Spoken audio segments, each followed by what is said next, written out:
about a year, we visited the plot and just saw plasterboarding everywhere. And for a long time, it was wet inside before we got the roof on. So I think once we started putting paint on the wall, that for me was a real high point, because it started to feel like a home, it brightened the place up, and I think just made the place feel a lot bigger. Probably the biggest low was about 3 months into the build. Unfortunately, we had problems with one of the builders who left site, and so we had to pick up the pieces from that, find a new builder to finish the interior contract, and kind of take charge of the project ourselves and get it moving again as quickly as possible. Also, throughout that whole period, we weren't watertight, and so water was getting into the property, which became the low. So once we got the new builder on board, we quickly picked up and got fired up and building again. My favourite area of the house is the terrace overlooking the field at the front. I just love being out there. I think the view is what sold the plot of land to us. You know, work in the city, so have a very hectic day. I love the hustle and bustle of the city, but then coming back to the countryside and sitting out there on a nice summer's evening just does it for me.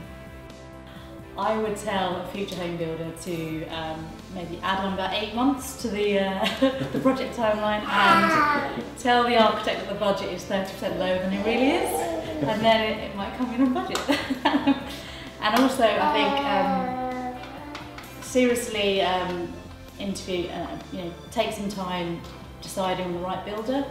I think it's really important that the builder not only looks good on paper, but you actually connect with them. I think looking the builder in the eye and actually making a connection with them, and going with your instincts as to whether this is a person you can trust, I think is really, really important.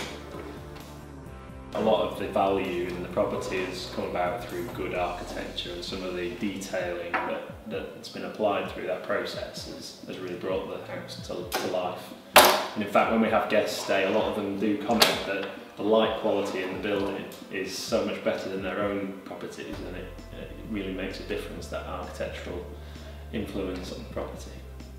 We're of slightly mixed opinion, aren't we? I would definitely do it again, and I see it as a way to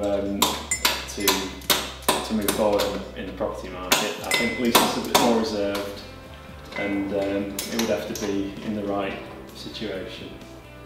It would take a lot of persuading. I mean, I'm trained as an accountant, and cost control is one of the things that professionally I'm really sort of trained to do. So one of the things I struggled with was sort of unpredictability and elements that are quite uncontrollable in terms of the build and cost overruns. I found that really difficult. So who knows whether I'll be brave enough to do that again.